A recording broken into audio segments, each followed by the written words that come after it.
राजस्थान के अंदर एक कहावत तो आपने सुनी होगी कि धोबी का कुत्ता ना घर का घाटा। ये मैं किसी को कह नहीं रहा हूं, परंतु आजकल सोशल मीडिया पर इसकी बहुत ज्यादा चर्चा भी हो रही है। क्योंकि बात की जाए तो हाल में ही आपने देखा होगा कि राजस्थान के अंदर बीजेपी प्रदेश अध्यक्ष मदन राठौड़ ने अपने कार्यकारिणी का विस्तार किया, जिसमें करीबन 34 लोग शामिल किए गए। परंतु यहां बात यह आ रही है कि जो कांग्रेस छोड़कर 2023 और 2024 के अंदर उम्मीद लेकर बीजेपी के अंदर आए थे, उन सभी का पत्ता कहीं कहीं साफ कर दिया गया। एक नाम सिर्फ ज्योति मिर्धा का आप देख ले, उसके अलावा मैं आपको अगर नाम गिनाऊं तो करण सिंह यादव कांग्रेस छोड़ बीजेपी में कांग्रेस के कद्दावर नेता थे। लालचंद कटारिया कांग्रेस के कद्दावर नेता थे, कांग्रेस छोड़ बीजेपी में आए। राजेश यादव कांग्रेस के कद्दावर नेता थे, वो भी बीजेपी के अंदर आए। रिचपाल मिर्धा जो अपने डायलॉगों से बहुत ज्यादा प्रसिद्ध है, और उसके अलावा बात की जाए आलोक बेनीवाल और खिलाड़ी लाल बैरवा, इसके साथ जेपी चंदेला, और उसके बाद सबसे बड़ा नाम था महेंद्रजीत माली, जो विधायकी छोड़कर बीजेपी में आए और फिर चुनाव मैदान में उतरे, और क्या हाल हुआ ये सबको पता है। परंतु इन सब के बीच में जैसे ही कार्यकारिणी का गठन हुआ तो उसमें 34 लोग शामिल किए गए, परंतु कांग्रेस से बीजेपी के अंदर आए उन लोगों को जो उम्मीद थी, उन उम्मीदों पर बीजेपी कहीं कहीं खरा नहीं उतरी। शायद ज्योति मिर्धा को छोड़ दीजिए तो उनको उपाध्यक्ष शायद बनाया मेरे हिसाब से।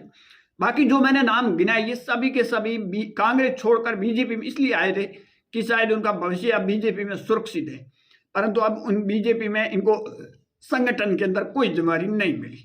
अब ये भी खबर निकल कर आ रही है कि इसमें आधे से ज्यादा वापस कांग्रेस में जाने की तैयारी कर रहे हैं, चाहे वो अभी जाएंगे या फिर 28 में जाएंगे। परंतु कांग्रेस ने यह खेल कर दिया बड़ा।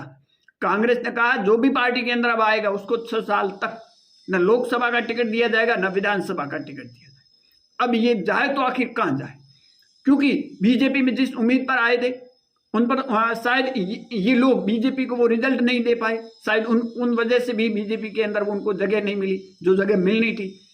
या फिर अगर बात की जाए अब बीजेपी के अंदर इनके संगठन के अंदर सेट नहीं हो रहे और अब कांग्रेस में वापस जाने की तैयारी कर रहे, तो उधर कांग्रेस ने भी वो नियम बना दिया कि 7 साल तक तो जो भी बंदा आएगा उसको ना तो विधानसभा का टिकट मिलेगा, न लोकसभा का मिलेगा, ना कोई पद मिलेगा, सिर्फ पार्टी की दरियां उठानी होगी।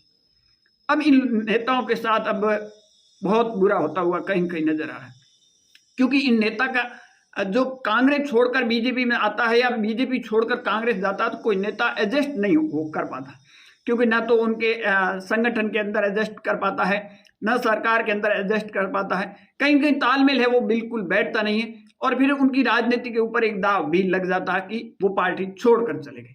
अब ये मैंने नाम गिनाए, ये कद्दावर नेता थे।